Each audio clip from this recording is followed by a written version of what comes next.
abusiafo na otwe asanko apro abeto yembio yede asedai mu odin be matwedi ampon yankopon se wabo ye ho ban na asama yete enkomo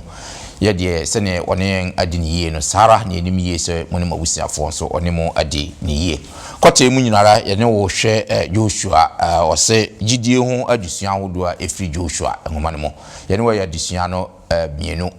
na atwe mu no yɛpɛsɛ yɛhwɛ ne yɛtɔ miɛnsa na tifi asɛm no ɔse adom ho nkaagye ahodoɔ yɛba sisi a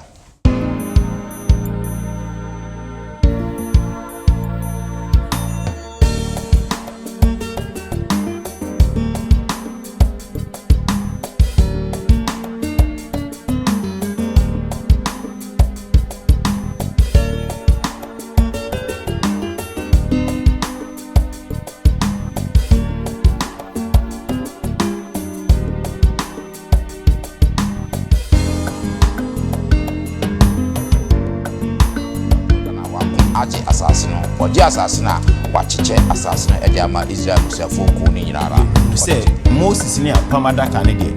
womo endi Israel fo no echi anko kase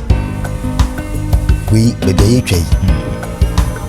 eche na kopon awomade eche ye no krese asasi sunya kopon bibiara ni ho a eye din ema se nyame de ma yensisi ya te se Jordan a obe biefa no a ebe overwhelming Omande hye abusiafo adofo no mo amutie mo amuhwe nyinara yede nkia sonko na me yang ajinkopa Yesu Kristo so edebre mo nyinara enmiye se de biarada edamase nso se de biarada mo de mafidie de to London Ghana me na kwa for Sabbath school na fe chose mu empense mu ye wo adom me wo aboafo wo ha mo ba beboa me de adusua toso miensa ede abre wo sa akotai mu no ansa na me yi o ma kire mu no ma yenkutie enwom free Heavenly Door Self Choral ho emrasisia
yɛda Heavenly Dorset Choral ase saa nnwomtofo koi bom homode pa ye omo ampa yo kumase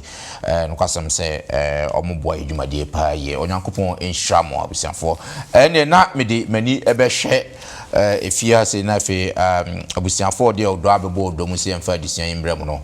mayi omo de akyerɛw na fe wi a de ti enu adisuan mo media mo somfo Bismarck mensa ene ye wo adom mesan ewo Foster Twum eka me ho ase opini Foster ye mo akwaba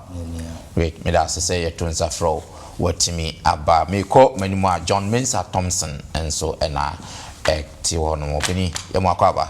Yenua Bismarck. Great, me da say munyina ya tunza fro mo aba na fe me ko manima Elder Hans na Samoa na eti wono Elder Hans ye mo akwaba yeah minia great me da say ye tunza fro watimi aba na fe me ko eti wono wa yenua peni Samuel Ababio so na ti eti wono opini same ye mo akwaba great me da say munyina ya tunza fro mo mo di odo abodo mu se mfa adisia se emfa mbre yen adisiafo ene na mema opini Hansen abompa ya ma na fe ya hwe yen adisia mo adofo mo ma ye mo mpaye Nyankopon ye na jawo sro ene nso aseda o ne ye de ma wo se ye wa hoden po etimi kasa na yetimi hwe wasemu ene wadofo ewo wiase echa na ye wadom ntira ene nti ye da wase yesrew nyansa enyina efiro nimdie ene nti ase efiro awurade de akoma eti yenyina hye wonsa yenso a yedi animo yi enye nimo yenim nenso se obi begina mu ayentira yesrew se kasafa yemu na won kronkron enimu adwuma ema wasemu yi enye adwuma pa ewo Yesu din mu nti amen Amen. wait sɛ medikan aka no kɔtɛ mu nyara no ye hwɛ gidie ho adisua ahodo a yebetimi anya free Joshua enhuma enumu ye dikan ye adisua no ne dikan wasa kɔtɛ mu ya ye de etoso mienu ende na otwi mu no ye ba behwɛ ne etoso emiensa last week no ye hwɛ adom okwan a nipa bia nanka anka ye hwɛ nipa ni so pa de anka omo de nka omo nsem fata nanso onyankopon ede omo ye adwuma obi ti se Rahab yenwo kwan ofa so na oje onyankopon asrafo na obi ananka yemfa no onye hwe wo ekrum hono Jericho hono nanso gidie nti ono nso ababeka gidifo a ene yesua no ho asem ewo trosem emuna chese onyankopon emfa ho tibia bia wo mu obetimi ede wo aye adwuma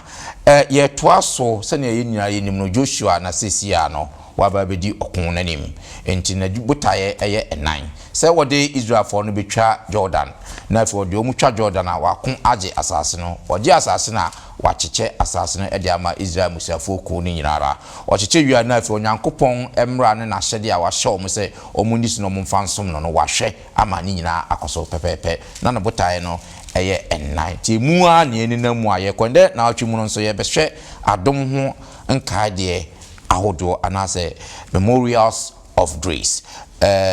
ma ya hwe yen ka bosam no ewo Joshua chapter 4 verse 23 to 24 pacho ewo trosam announce wa bio e kan announce wakan say this is the first time on so a woni ye inside this year ya bomu say obe subscribe to your channel no umia subscription button so a na fi adoma bi wo ho no say mi adoma no so ehse ye say this year ya wonso wonsa ebe ka bi yen kohwe yen ka abosam no ewo Joshua ngoma na etire nan yimu aduonu miensa ne aduonu nan no entie erade asem se erade munyankopon ewe Jordan nsuo no mu enim kosi se mutwae senia erade munyankopon eye epo kokko no a owe no yen enim kosi se etwae no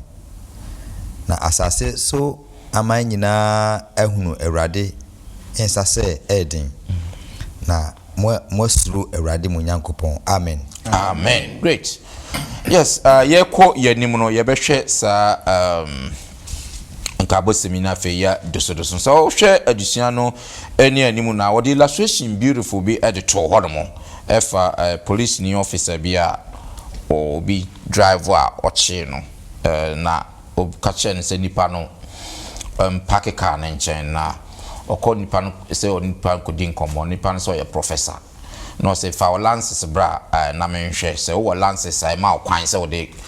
kaka na no kwase no snap professor ne refi ne lances wa January wallet mu wo adwuma mu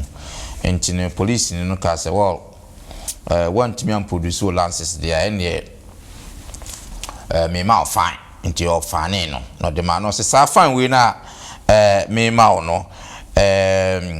say me hunu say fine but ehun say adisuade san say so nipa bia opese osuade utua sika bi ma wosuade nti sa sika na utua no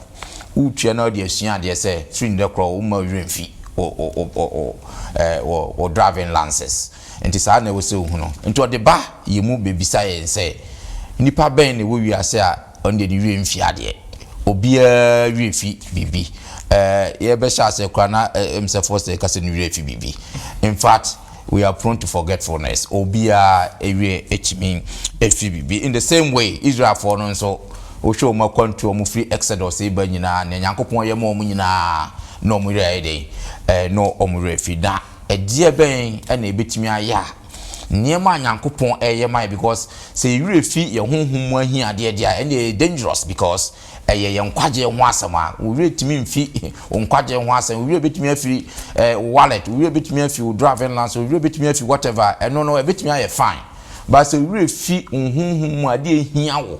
betimi ama wo da nkwade a no kwasam say na dangerous ntie no adusua na eba behwe ebe fe Joshua adusua mu de ahwe okwan ebe fa so a anyema ehia honhom mu no de yema yere emfi aboafo no beboa yemfa adusua mbra na wi na yehu ne wose yesua no wosa adusua yendi kan enhwe yen adusua no ewosa offense so crossing the Jordan utwa Jordan no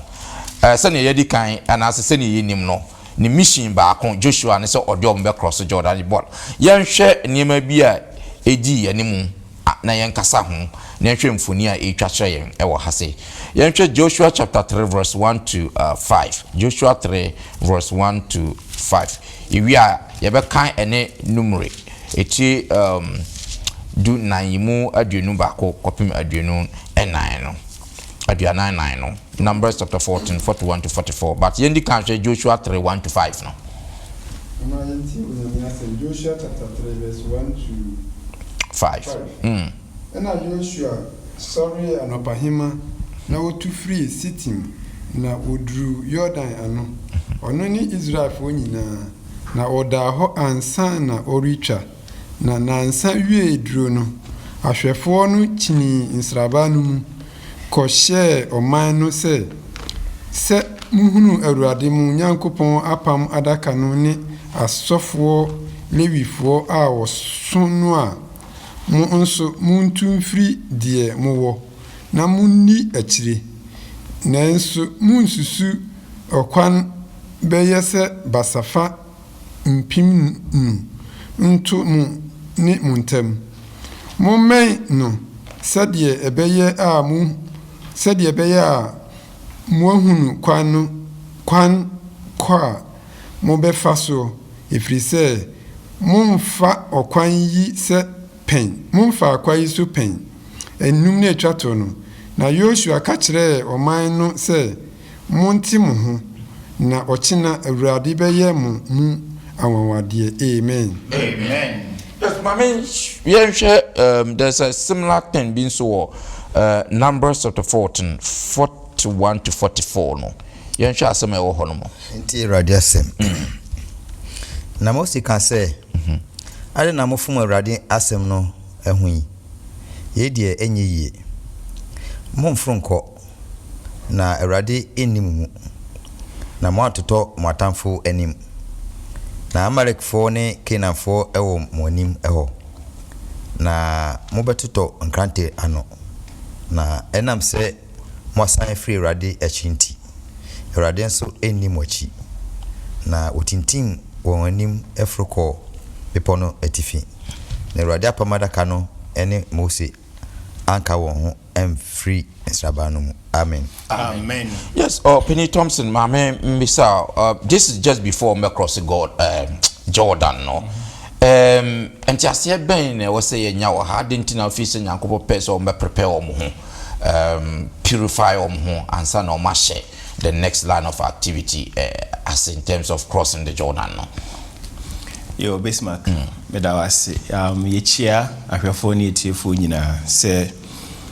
na watwe bia munya emre na mu ne yen esua onyankopɔn asɛm yɛhwɛ bebi a adusin de yɛba bedu a afei de yɛba betwa Jordan na yakɔbɔ hyɛ asase so akenkan sɛm no so ɛbɔ the Ark of the Covenant and so eka ho asɛm na sɛ yɛhwɛ the Ark of the Covenant na not the first time the book of Joshua eka ho asɛm ni menim sɛ subsequently no yɛbɛhu ɛho asɛm in the book of Joshua but na first time ɛbɔ so ni but na yɛdi kan aka ho asɛm in the previous books no into the first time yɛte ho asɛm na edi akotene pa the sanctuary service into madan som no na the Ark of the Covenant no ɛwom afei so yɛhwɛ Israel for akwantu ɛbrɛ wɔn bɛfiri Sinai ato wɔn akwantu so a ɛno so the Ark of the Covenant no edi mu akotene the twa to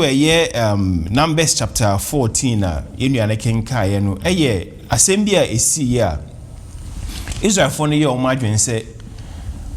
bɔhyɛ asase na da hɔ yi saa deɛ yɛn ankasa bɛfiri yɛpɛ mu na yakɔ akɔto ahyɛ nipa eti aman no so na yɛafa asase no na Moses etu wɔn fo ka kyerɛ wɔn sɛ daabi o nea mo yɛ ɛnya deɛ bɛboa mo esan sɛ Nyankopɔn ɛnka mo ho woto aso kɔ kan verse 44 na yɛhu sɛ Moses ne apam adaka ne deɛ wɔn endi Israel for no echi ankɔ na wɔn ɛka nhyiaban no ɛhɔ no wɔn ɛtenae ɛdɛn na ɛka kyerɛ yɛn adɛnti na apam adaka ne ho hia pa na nneɛma mmiɛnsa ɛna na ɛda apam adaka ne ne dikan Onyankopɔn 10 commandment na ɔde ma Israel for no ne toso mienu Aaron ne rod no ne toso mmiɛnsa mana nyame ɛtɔma Israel for ɛwɔ srɛ no so na mmerenti me summarize say na eno kyerɛ the presence of God with the people onyankopɔn kyerɛ sɛ nyankopɔn ɛka wɔ mo ho afei so na kyerɛ onyankopɔn authority ene ne power ɛna na kyerɛ sɛ bibia mu no God has made provision for his people it is a the Ark of the Covenant na ɛkae wo sɛ ampa nyame ka yɛ ho ɛkae wo sɛ nyame wɔ tumi na mmom nyame so wɔ nhyehyɛ ɛma ne mma abra na Israel for no wɔn ɛpɛ sɛ nka wɔn ɛbɛpre akɔkɔfa asase no nyame ama amba ne saa esan sɛ na wɔn apɛ sɛ wɔn fa wɔn akwan so ɛyɛ ne wɔn pɛ nanso na nyame pɛ sɛ ɔkyerɛ wɔn sɛ mo betumi akɔdi nkunim afa asase a me nyame ma hyɛ mo bɔ ne sɛ mo bɛfa na ɛwɔ sɛ me nyame medi mo anim ɛwɔ sɛ me nyame meka mo ho na fe mede mo ɛkɔ na abra yɛka sɛ wɔ mo nkɔ no Joshua ɛka biribi kyerɛ wɔn sɛ they should sanctify themselves another version ɛka sɛ they should consecrate themselves saa deɛ na Joshua kaeɛ no sɛ yɛbɛkae a ntamadan dwumadie mu no sɛ asɔfoɔ no ɛwɔ sɛ wɔn kɔdi dwuma ɛwɔ ntamadan no mu a wɔn consecrate wɔn ho ɛwɔ purify wɔn a ɛkyerɛ sɛ ɛwɔ sɛ bɔne bia ɛwɔ nipa no mu no ɛsɛ nipa no ɛde saa bɔne no ɛto hɔ ɛsɛ nipa twe ne ho firi bɔne ho no te ne ho sɛnea ɛbɛyɛ a obetumi akɔ nyame no ɛsan sɛ nyame presence ɛwɔ ntomadan no mu ndi sɛ wokɔ na sɛ efi wɔn ho a ɛnya deɛ ɔbɛsen aba na ɛwɔ sɛ wote wɔn ho ansa wetumi akɔ na ɛyɛ purification no sɛ wɔn ɛba bɛkɔ ɔko a na nyame ɛka to wɔ sɛ ɛsɛ mote wɔn ho ɛsan sɛ me nyame na mede mo ɛkɔ sɛ efi wɔn ho a mentumi ɛndi w'anim me ho gya no ɛbɛkum nyame ɛsan so ka sɛ wɔn ɛkɔ a ɔma wɔn some distance bi a ɛsɛ wɔn ɛdi apamadaka n'akyi nti ɔka 2000 cubits as a washer is about 900 meters, which is almost 1 kilometer. So who's a pamadaka na eko priest no ana say asofo no good edi echire hu say Levite ni di echire na mo nso mo di echire mo masa distance no enda infinfi echire the holiness of God say won to me mbenya mekeke na enye bibia ye fa na trasa esa ne kronkron ye nti o say would di echire from a distance. That's right. Say nipa ye de ye pe eye bibia impempi no ensi ye yi. That's right. Na saa na nyame pese o kire wo mo say Jordan na mu twa no me nyame na me de mo eko enti se me nyame me di mo animu a eye rest assured say saa boshe na me share mo ajanum a mo nso ma hye mo boshe me de asase ne be ma mo no ampa mo nsa ebeka asase no so they should be rest assured e wo nyankopon boshe mu me fa lessons be free addition we me di kan ne say e wo say ye tew ye ho. What it means is say yentwe ye ho emfiri bone ho bibia emma ye ne nyankopon entem enye kama no yentew ye ho emfiri se ne be nyame ebetumi abenye nyame hwehwe yen se ye begi nedi. Yes. So we should trust him. Mpendodo a ye trust nyame no ono so beko ye ko ama ye se commander ono ekosa se wonje sa commander no endia enya de obedi nechi nyame pese ye ginu di se oye nyame na ne ye femu bia no ode ye beko adisha ba ko edi was so say we should follow him etoda na ye pese ye kodi nyame anim. Okay. Ye di nyame anim a ye behwe ase yen hwe ne ndi nyame akwan so na yenya resho nyankopon timing we say ne wa hyehye no emre no so a obehye no ho anumanya. We should pledge our allegiance to God. Ema yenya nyame fufuro bia anka nyame ho na fe yenje ne boshe ndi se ono nyankopon na waka no obeye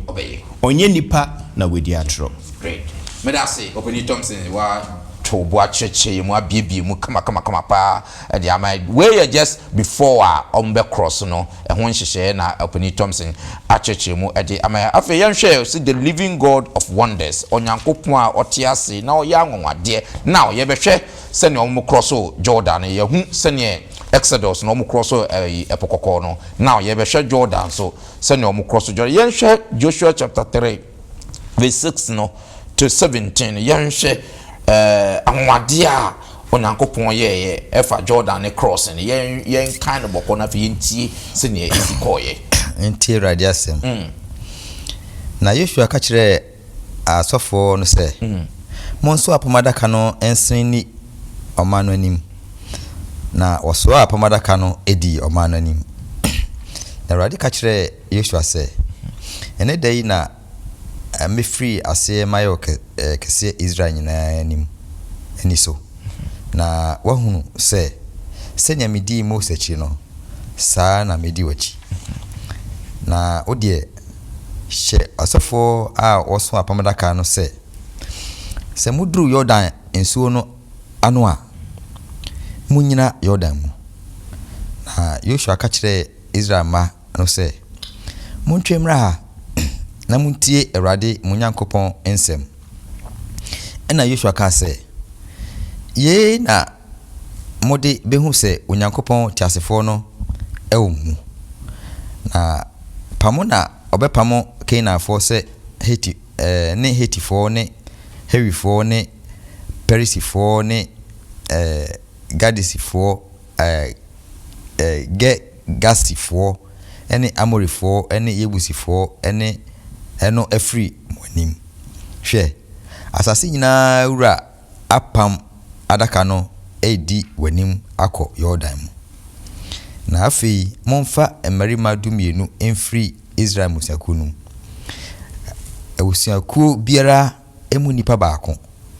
na se osofo a woso Awurade asase nyina Awurade asase nyina wura no adaka no anamo eka Jordan ensuo no anope pa Jordan mu ensuo a esan free atifi eba no ebetwa na abokuo agina ho na omano etu free won ntomadan mu se okutwa Jordan na asofo a oso apamadaka no edi omano anim na wɔn a ɔso adaka no eduru Yordan no na asɔfo a ɔso adaka no nan si nsuo no mu apɛ nso na Yordan yiri kata na Yordan yiri akata ne nsuo ano nyinaa ayitwae ɛna nyinaa ɛna nsuo a efiri atifi ɛba no gyina bɔ kuo baako ɛwɔ akyirikyiri wɔ Adam kuro a ɛwɔ Saritan nkyɛn no na nsuo a esan kɔ mpaprɛ mu po a ɛne nkyene po no emu no etwa we koraa na ɔmaa no twae Yeriko ntentensoɔ na asɔfo a ɔso apamadaka no gyina asase pɛsɛɛ so Jordan finfini pintin na Israel nyinaa ɛnam asase pɛsɛɛ no twa de kɔsii sɛ ɔmaa no nyinaa wie Jordan twa. Amen. Wonderful, beautiful. Yɛnhwɛ same hwɛ miraculous way a Nyankopɔn ma ɔmo twa Jordan no ɔsesa asɔfo no ɔmo stepo nsuo no mu pɛ ɔde ne sɛ nnatia mu pɛ we bɛbubu agogu ase na we ababu agogu ase we akate off na we akate off ampa emu da ho pefe na ɔmo nyina akɔse na mfoni bɛn anaasɛ adwempo bɛn ne wɔsɛ nya no wɔ ha se that's Unia Bismarck se yɛhwɛ akenkan sɛm a yɛnua Foster Carmine dɛdɛdɛ na me 100% sure sɛ atiefo di ɔmaso ebedi akyiri it means in repeat akenkan sɛm na lesson bɛn na me no mienu yɛsua afiri sa akenkan sɛm a yɛnua Foster kai ɛma ɔsi sɛ yɛka sa miracles na sɛ miracle na sɛ mighty wonders na ayi Hebrew kasem no omo frɛ ne niflot. That's right. Na sa niflot ne be kase miracle wonders. No tumi eye anwanwade. Na sa anwanwade no so a Nyankopɔn kuto no tumi ye nia obi entimi nye. Imagine say ni akwankyerɛ a ɔde ma Israelfo no abrɛ ɔmo bedru Jordan anu no. Wa kyerɛ ɔmo ni ɔmo nye nyinaa. Enti no ɔmo no dia na ɔso mo ya ne sɛ ɔmo bɛyɛ sutie edi ama Onyankopɔn. Nti no omu Yesu tie pepepe no omu di sɛdeɛ na ɔhwehwɛ sɛ omu bedi so pepepe no yehu akenkasɛm ne yɛtie nia ɛkɔso sɛ Jordan no mu ɛpae ma asase no ɛso ɛda hɔ pɛrɛdara a omu etimi ɛfa so na we ɛkyerɛ me ama me no mie ne ehu sɛ sɛdeɛ Jeremia 32 verse 17 ɛka ne sɛ Onyankopɔn no bibiara ni hɔ a ɛyɛ din ɛma Onyankopɔn no hwɛ Jordan a ɛyiri fa so gigigigigi no Onyankopɔn akwankyerɛ ɔde ma wɔ mu no ɔmo di so pɛpɛɛpɛ no etimi emu ɛpae ma ɔmo ɛfa so ɛkyerɛ sɛ ɛyɛ no korɛ sɛ asase yi so Onyankopɔn bibiara ni hɔ a ɛyɛ din ɛma no saa nso na Isaiah 44 verse 8 nso ɛma me no mienu ɛte ase pefe sɛ se kase God bi na se obusum bi na se anyame fufuro bi wɔ asase so a eye greater than God a ebi ni hosa every se Onyankopɔn na ɔbɔ ɔsoro ne asase nti ɔno na bibiara a ɛwɔ asase so no ɛhyɛ na ase nti yɛntimi mfa bibiara ntoto ho sɛ wei betimi ni Onyankopɔn adi asi nya Onyankopɔn pɛsɛ ɔyɛ ɛwɔ me ne omienu ya brabɔ mu no onipa biara ntimi ensi ano kwai unless minu mienu nso yani Onyankopɔn asɛm so yani ni a wahyɛ sɛ yenye ne so ebi sɛ ɔka kyerɛ Israelfo no akwankyerɛ ɔde ma Joshua no sɛ nka ɔma ni so a nkanya de a nketimi ɛba so ntini a ɛkɔ so ma minu mienu nyina ya brabɔ mu ya disuane de toto ho sɛ eduru sɛ no ɔmo wɔ Misraim no preti a ɛde ma ɔde ba Misraim fo no so no ebiara ni hɔ a Onyankopɔn yɛ miracle God no ne almighty God no ntini ebiara ni hɔ a ebi ɛto saa Israel fo no saa so no ɔmo eduru ɛpo kɔkɔɔ no so no ɔmo tu ɔmani a no ɔmo hwɛ Misraim fo mu di ɔmo akyi sɛ ɔmo ba edi ebe ne ebe yɛ no saa Nyankopɔn no wonders no ɔkyerɛ ɔmo ni ɔmo nyɛ na ɔmo yɛ no so no etimi eba mu pepepe ekyerɛ sɛ Onyankopɔn yɛntimi mfa no entutu bibiara ho ne yɛsɛ me no mienu yɛ ya ne sɛ yɛ obedient to his word na ɔma ɛte ase pepe sɛ sɛdeɛ ɔka no Zakaria nwoma no nwɔtwe ntikyɛ mu a yɛnsia kosi nwɔtwe no ɔse sɛdeɛ Or see, behold, I will save my people from the east country and from the west country, and I will bring them to dwell in the midst of Jerusalem. That's right. So the Unyakopon akain. Yes. Bibiara ni wa oka onye. Nti ni awahyehyɛ wɔ menu mienu abrabɔ mu no, nya gidie na ɛbɛba. Amen. Uncle Sam Yamishra, say one thing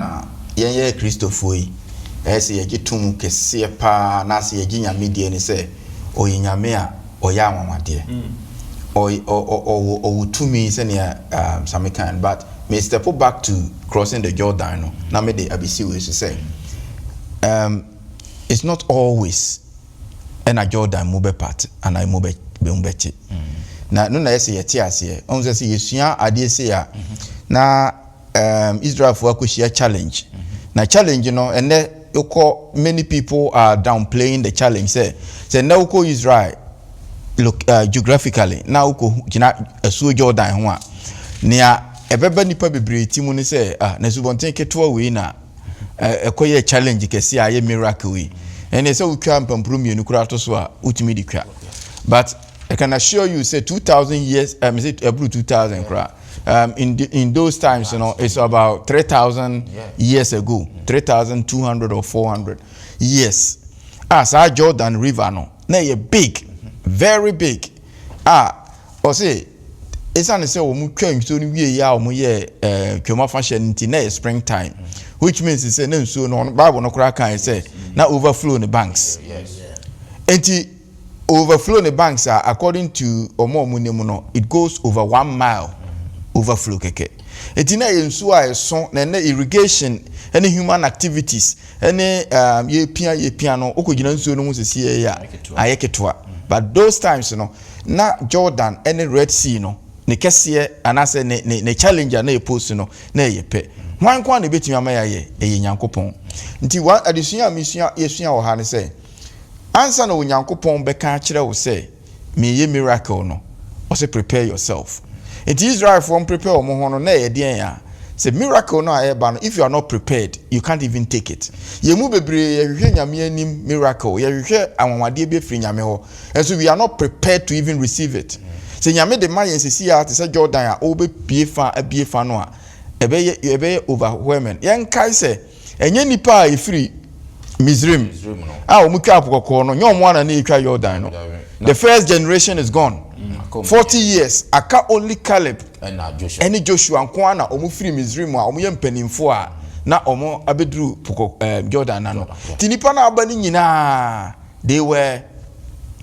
people who haven't even seen newbies the Red Sea no tina say onyame san prepare wo mu bio adofo adisua a esi hu say ye nyina dru Jordan ya no, but edru ba bia na ye meden say near esi esua ne say it is not always that the Jordan will part. Okay. You move bebre nsuo no ebegura fa so saa na so ese ye kai say onyame oye miracles no ono ane da so ewo ya brabo mu. Great. Yo me da say ye nto aso na fe ya fe ne ye hwe kai no remember say onyankopon ne bibia wo ye biaro o ma ye kai de ahodo mo be kai obo ade wie no say remember the Sabbath day say ne be ya mo be hu say me na me bo bibia onyankopon be bia no o ma nkai de ahodo say na me di kanka ye hye adusan ase ye wie timi fi ntentem enti de bia so onyankopon try say o ye bibia obeya ade nkai dum bi wo hono say na ebeya ebe kai wo ono no nyankopon ne tumi no kese well yenhwe omo cross Jordan yenhwe ade nyankopon ye ya ebeye nkai dum na ope say omo beye na yenhwe adesua betumi asua from wo hono yenhwe Joshua chapter 4 verse ebe kan from 1 to 6 no ne yahuri akan 9 no na fe yahwe adesua betumi asua free e hono Joshua chapter 4 1 to 6 uwia no ahuri akan 9 no na oman no mu nyina twa Jordan wie no Awurade ka kire Joshua se munyiyi oman no mu merima dumienu abusua biara mu onipa baako na monhye won se montase abo dumienu mfiri Jordan finfin ha mfiri die asofo no nan ginai pintin ho na monfa ntwa na monkoja mu asoɛ a mobɛsoɛ hɔ anadwo yi.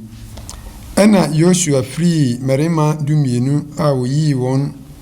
firi Israelfoɔ no mu, abusuakuo biara mu onipa baako. Na Yosua ka kyerɛɛ wɔn sɛ, monsane nni Awurade mo Nyankopɔn adaka no anim nkɔ Yordan mfimfini, na montase aboɔ mmaako mmaako mobɔ mo kɔn ho, sɛdeɛ Israel mmusuakuo no ano sie. Na yei ayɛ mo mu nsɛnkyerɛnne 6 no. Sɛ moma bisa mo ɔkyena bi sɛ, mode aboɔ yi kyerɛ deɛn? Monka nkyerɛ wɔn sɛ, ɛkyerɛ sɛ Yordan nsuo no twae Awurade apam adaka no anim. Ɛtwa Yordan nsuo no twae. Na aboɔ yi nyɛ nkaeɛ ma Israel nkosi daa. Verse 9. Na Yosua memaa aboɔ 12 nso so sisii Yordan mu, deɛ asɔfoɔ a wɔsɔ apam adaka no nan sisie hɔ, na ɛwɔ hɔ de besi nnɛ. Amen. Yes, Foster, yɛnhwɛ adeɛ a Onyankopɔn mu yɛ after sɛ ɔmo cross Jordan na sɛ ɛnyɛ nkae deɛ ɛma Israelfoɔ no. Adusua bɛn na ɛwɔ ha ɛma yɛn. Sɛ yɛhu sɛnea ɔkenkan ma yɛn no, Joshua ɛne ne dɔm twa Jordan for a major activity. Ɔmokɔ prayer for asase no ne ade. Na before say Jordan ɔmbɛtwa no, yɛhu sɛ previously no ɔmotwa Red Sea. Ɛno ɛyɛ different event. Na Jordan also ɛyɛ different. Red Sea no bebree ewu. Ɛka Joshua ne aka ha. Ana almost generation no, almost Jordan no ɛyɛ mo ɛyɛ a sign ama ɔmo descendants. That's right. Enti nyame ɛka kai remember or never be bria a mini. There were several, remember, Bible mentioned remember several times in the Bible. Kakra bi na adisuano edema say ebetiase. Remember no a sign no associated with remember no associated with sign. Okay. Na sign no indicators or a symbol ne might be enti ana your memory memorial and also events past experience near there. Yes, that will memorize. You can memorize never watching. Yeah, enti you say Joshua edi nkrofo no ekoye na Nyankopon ka chom say amfa abo ewo nsuo nim. Na omubusa ka say we baby aye twai na kire Nyankopon anwomade. Yes, Nyankopon senchene Nyankopon tumi Nyankopon ne ya na ka kwan bie ni babia na so ebie kwan ema wom emu Nyankopon tumi. Enti yewo bibi ti say rainbow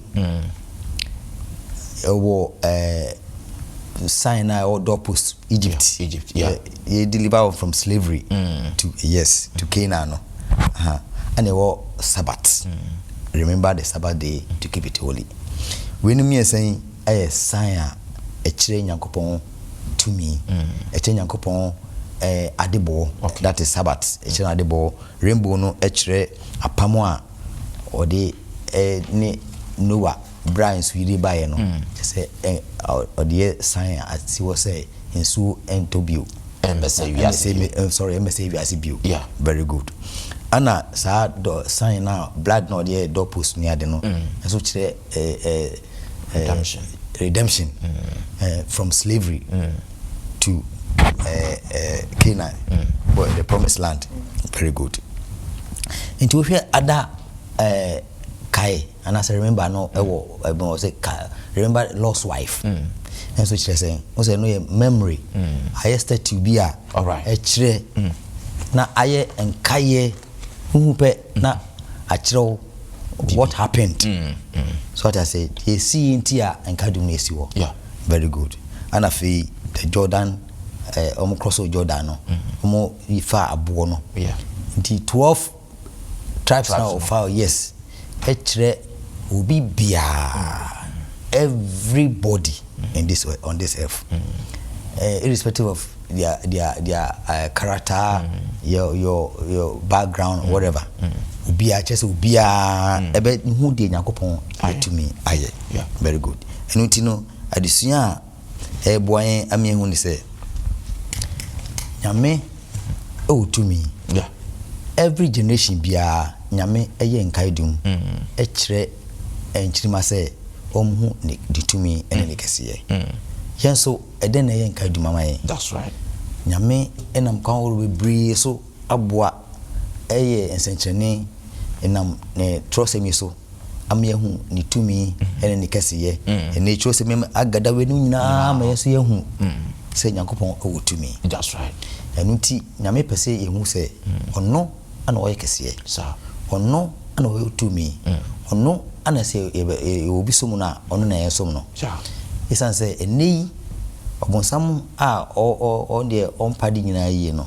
wadane nyankopon tumi no tu ono ana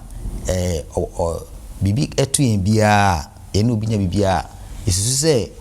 obosom bi e tumi si nyankopon te ne bebodua na isro obosom no na so nyankopon tumi no eso sin isan se nyankopon ene obade ana obosom no so ye den e creature adentina ye kosom bosom no into how bi ba ye kwan mu a ye pese nyankopon no eso se ye ha no na ena ne ni enhwe nyankopon na ono oso no obeboan ama ye ha no so ano to etwa amen medase opening first why are there pastor what churches anime of yem to us na forgetfulness I refuse na kasa yem Joshua chapter 4:20 to 24 assembly ho na fe wi ya hwe Judges 3:7 yem sa yi to say me anyway na yem adie the reason why I was say important pastor ye be kai na Nyankopon eye emayen Joshua 4:20 to 24 na fe ya Judges 3:7 so na yenti onyamiasem Joshua 4:20 to 24 na abodu mienu a otase free Jordan mu no Joshua de sisi Gega na oka kire Israelfo no se ochina bi mumma bisa won ajanum se abo yi kire dien mumma nhunu se asase pese so na Israel fadi twa Jordan yi se Awurade mu Nyankopon wie Jordan nsuo no mu anim kosi se mu twae se de Awurade mu Nyankopon ye epo kokko no so owie no ye anim kosi se ye twae no 24 no na asase so aman nyina ahunu Awurade nsase eyedin na mo asuro Awurade mu Nyankopon amen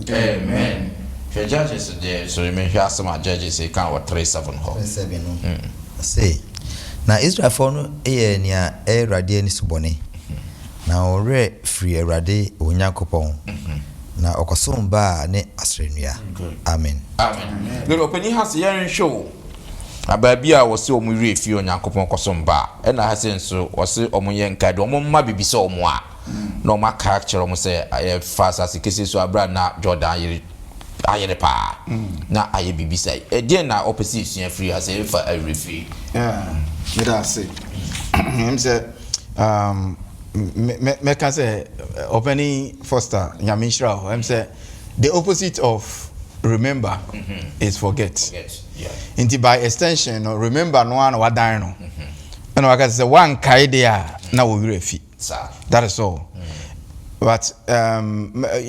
adofo ye hie mu ha na wo ma omutie yen let's mama yemfa ya bem refie down pa yemfa mrafem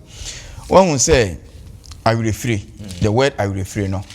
kasa bia mu ye de diguma pa na yen ya kan kasa mu no akan kasa akase onyankopon ebo awrefiri bata nipa ho na itimi kase se nyame ammo awrefiri anka enye o awrefiri eye very good awrefiri ye onyame na boye enu ti onyame no ankasa kase nea moaye amane etia me no se musan mu achi a me ma me wire be fi mo boni nyina na me de atopuko bunu mu a me nkai biem. If God says I will forget your sins na esi ehun say I refrain in that context no very good. Again ye nyina ye wo ha sisi a se me ye menu asame bibi na mpanimfo atena se ye nka wo ye wo yire bone ukunu bone ade na hye no ye ne ya ne ya ye kan de tato ne say forgive and forget. That's right. Which means that there is a part of forgetfulness onyame boka ye ho a eye but eye den ya enti all that ye kan nyina no onyankopon ka kire wo say Saibra menchen ofre Israel say me ba Israel mo mra menchen na mo wire mfi mo kane nwuma no enti sai wire fire bi obebo so say awire fire ye bia no eye adebone ade a emmoa e no se enye den e wire mfi enti se bio meti asesi ense na me ni obi ka se me maame kwan a ofa so efiri mu ya betena kure mu na me nsan kura nko Ghana da na manhu na nimu biem na all of a sudden onyare eti ya wawu se saade we nyame amfa awirefiri amata ye ho na ye a wo no a ye ko mu sa time no da so wo ho sa bia nka mintimi nyina amfa nka asem because it gets to a point where sa negative impacts na ewo ya brabo mu eye bone eye yaudie owuo amane how bi a wo mu obi wo ha wahwere ne ma wahwere ne japade ne nyina no nyame de ade bi atoye mu se we forget so that we can live. Yes. Self forgetfulness ne de onyame de amayen. So in actual sense self forgetfulness no kra no e be positive e mayen. If it says no ma boni bi wo ho na se ye wire kofia e boa yen ma yetimi ekoyani. Nanso again I come to opening as more kan remember. Kai wow yeah starting nyina waka what say yasem no kra kan ni nyina dada na ye say ye bobo ho keke. Say o wire ekofia na o ye ne den ti awirefiri anyame se ma ye wire mfi no eye den ya ye nkwaje ehu noma onyankopon no ankasa ye de ye ho ato no so no e ma ye wire mfi no enti so many times ne enti a oye nkaye dum ne enti a oye a lot of festivities on the Israel for no festivals in the doors no or say kwemu afahye we afahye afahye biara o de si ho biara na ye say omomfa nkai ewrade ye mu bebre efi Ghana eba kuremu na ye me yasemato me bag ato atwene me bag a me de baaye you cast your mind back atade kura no a wo de baaye ne sabi how you came here onyankopon se ma wo wire mfi because the moment we begin to forget areas enyame apeki ye fili ne wo de aye yen no ne ya start ye hantan ni dwaye we think say sabi kwan na yetu ni nti obi tifi onim nyansa just an opportunity ene yenya ne wo fie no so onya the same opportunity a nko chen yen enti to lord on people and it's because we forget ourselves in the church as a church aye wo mu yi the bia ye kan asem we Seventh-day Adventist Church we are noted for one specific thing onyame nti odi movement ne baaye at the end of the 2300 year prophecy ne say ye beka abofo miensan kransem na kire wiase say Yesu ba Matthew 24:14 say ye beka asempa no ewo wiase nyina de adi aman man nyina danse ansa na ne ma ye no aba we have forgotten and ne ye no ma ye nyina say ye wira fi ye ho enwom a na ye to ye wira fi ye kwan ye faso ni ye didie ye wira fi kwan ye faso ye noma ye wira fi now because we forget now Joshua chapter 4 na Joshua eni abre ne say Yankopon ne ka kire no ba na Joshua eni abre pa when he was executing the message now ka kire o say momfa san kaye dum wei ensi ho na say momma akire yi o mu bisa say edien na we kire a mo wira mfi ye nti na mo ka kire o mu say onyankopon e de basa emu eden eyi yen na o ka ye ne ye a generation a sankrofo ne nka ho say na medi kan ye no ono ne Caleb and if you look at the age no ne na wanyin apart from Joshua and Caleb no ne na wanyin wo camp ho at the end of Jordan no would be around 60 years. That's right. Na obi anyim mo 60. If you say before 40 years no mo kono na aka omo no mo di 12 13 no a na omo enkokon da omo mo di 10 omo no mo timi kokon ni nyina na omo awu okwan no so it was say or the yen twa pokoko the same way mo hu bi but in the end no or the yen etwa the Jordan the same way mama wire mfi ma me for last one enka ho mire nti onyankopon mire bia opese ye tena ne nanse no he tells us not to forget. In 1 Corinthians chapter 11 ye ready the dia ta kan pa or say na sa in the same manner Jesus Christopher Kruwa no na onoma no na obubu ne pan no kan say we ne apam foforo a me ankasa mapam ewo mumuje mu edi amamo na eda biara mo bedi na monom sa Kruwe no munye den monkai remember. But when we say obonsam is so clever say anywhere there is remember in scripture onyame aka no that is where ye sheda ema ye wirefi. So what is scripture mu a remember wo woni nyina on say Israel for so kan Petrus and prophets Ellen White say any 5 years and san kaidum no mu ye no mu wirefi nyame ekoye nia o ka say ma monye no sa ya so remember kro no e wo Bible mu no ye wirefi adofo o kai yen say he has put forgetfulness in us or they have refrain amayen but sa refrain no ye di wirefi enoma bone akayo obi a watan yen obi a hawa ato yen na mmom no ma ye wire mfi ade e fa ye nkwaje ho ye nyankopon no enti ma men kan last one Ellen White or say in Life Sketches page 196 SD for yetako tupa or say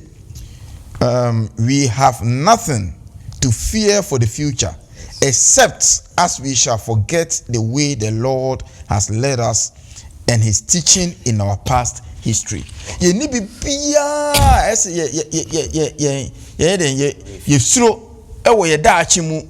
agese ye wire fi kwanya wonyame ede yen afaso ede yen aba abedru sabre no adofo ni osuro baye na osuro noma wonanim no e kire se ni wire fi kwanya nyame fa so yi ni firi o hawo bi mu mo ma ye wire mfi na onyame nso ebeboa yen yo medase opening Hansen say wato boa bia mu ede amaye ye to asna fi yen sorry yen adisia no so se beyond the Jordan no achi ho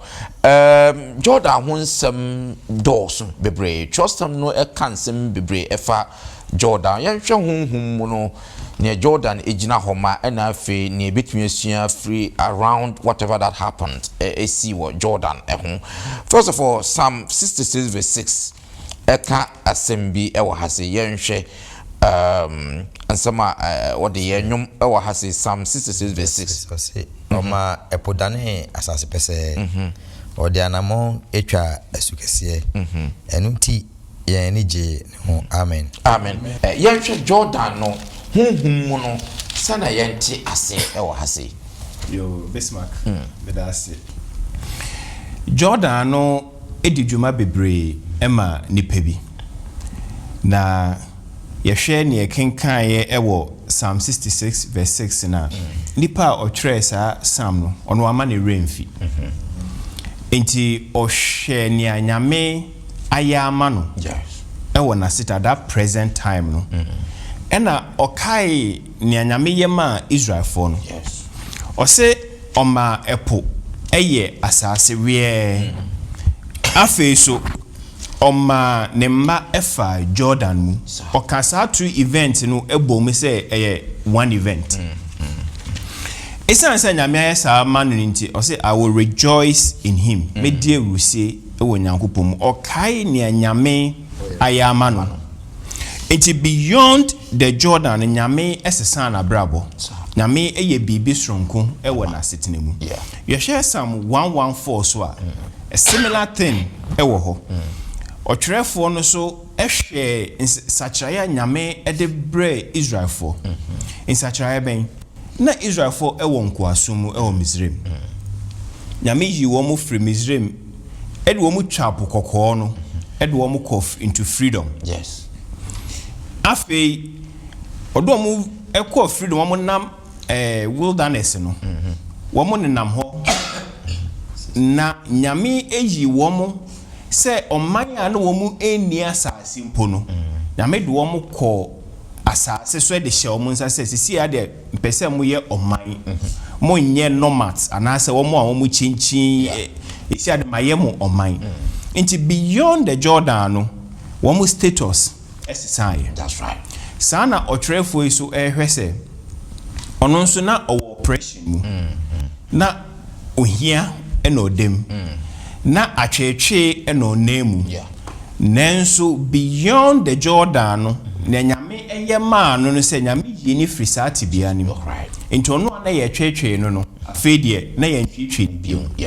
afedie dignity eba ema no enmunyam sronko eba masani pa no yenhwe na Jordan so ye ma Elijah ene Elisha abra Elijah nyame ebe fa no Elisha teye ena odini reche ni rakache ne se meko Bethel ntisan wechi ose dabi se nyame tiasi na wo kra tiasi de medi wechi odini ko Bethel odu ose meko Jericho ose medi wechi afi du Jericho se meko Jordan ose medi wechi ede wako odini wura nechi na afi omu twa Jordan no senche ne esi ye ne se omu Jordan ano no Elijah eyi ni cloak ehye na yekese ne mantle no ena do ball insuoni mu pai mienu na wo mu femu ekoye obisa ne se eden na menyama osese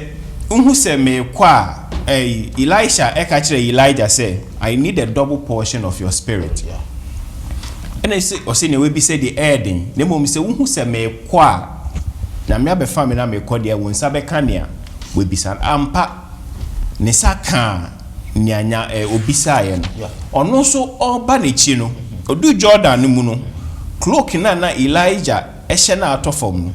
ofaye oyesenia ni wura ne ye no no obisa se Elijah nyankopon no we ampa Jordan mu pae ema no wo mo cross Jordan no na Elijah eye nipa se ya nyame efa no ko there was a transition. Yes. Elisha onu su twa Jordan no no ye odifo no na assistant obi oboa odifo no nenso obeye the prophet for the nation. Meaning say beyond Jordan there is a change ewo obi biara mu sana Yesu so ne de no koye ye wu Yesu no nyame ema abofo no be ka kire na wofo so mfa ne nko Egypt esanse na oyin Herod aya na adwen say obekun nkwada ewo ho nyina esanse na wo mo adaada no ampa ye de no koye all sign abano obetwa pukoko no bae at a point no Yesu esan ko wilderness no for 40 days eche the 40 years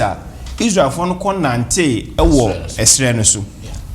obehye ne ministry na ase no ye bonisu ewo Jordan mu ansa na Yesu ohye ne dwumedi ase esubo no ye Kristo sum akwantu a yetu ye bo wesu a ye sie wu no Kristo nyina ewo nsuo no enti se wo sori a wo ye abode efoforo nyame de na adom no adom se nante ewo ofoforo ye mu sana Jordan no ede mai se bibia oba bedu bia no once a wasakra wadwa be Kristo no nyame ehwehwe se essence ncheni bi ededi ese foforo ye bi ededi na foforo nyina hu sa ampa wo ye Kristo ni medase mse yemre na atia yempa ye enti the edition na ABC ahase na dasende ye de ne tosom 9 so e dia bre ye edition 40 next week no ye na obehwe lesson 4 no also the conflict behind all conflicts akudie ebata akudie nyina achi onyankopon ensure say odi wafidie e de ato ase babia obia no ahombrase mu si utrase na memasame ensure edition so mai alafun ma yemompai Neja was through Yadawasi or the Siakuna or the Amay. Yadawasi said, what the Israel for no experience in the air to 2 years, who said the Bay and CBC be a free. Bibiara, a yet barrier, a die ye new Yankopontem, yes, said the Siano, and threatening and entreated ye near Tifu, and Yantias be beer and why Yankopon ain't mean ya way a brabum. Ya faso and ya moody. Watu jedwemu yatimi ade ho atwere ye kan ye yatifu nyina ho ne afia ho to so ye wadment amen amen.